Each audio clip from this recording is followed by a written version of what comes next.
নোয়াখালী জেলার সোনামুড়ি উপজেলার বাংলা বাজারে বিএনপি চেয়ারপারসন ও সাবেক প্রধানমন্ত্রী বেগম খালেদা জিয়ার রোগমুক্তি কামনায় দোয়া ও মিলাদ মাহফিলের আয়োজন করা হয়। শনিবার সন্ধ্যায় বাংলা বাজার কেন্দ্রীয় জামে মসজিদে দোয়া ও মিলাদ মাহফিলের আয়োজন করা হয়। এরপর মুসল্লি বাজারে ব্যবসায়ী ও সাধারণ মানুষের মাঝে তবরক বিতরণ করেন নেতৃবৃন্দ। দোয়া অনুষ্ঠানে সাবেক তিনবারের প্রধানমন্ত্রী বেগম খালেদা জিয়ার রোগমুক্তি কামনা করা হয়। আমেরিকান প্রবাসী আব্দুর রহিম, ইব্রাহিম খলিল জনি ও ফজলে রাব্বির উদ্যোগে বাংলা বাজার জামে মসজিদে এই দোয়া অনুষ্ঠানের আয়োজন করা হয়।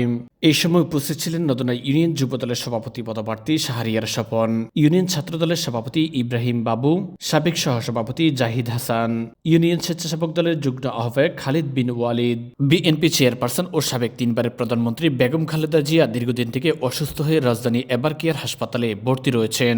বর্তমানে তিনি জীবন মৃত্যুর সন্ধিক্ষণে অবস্থান করছেন।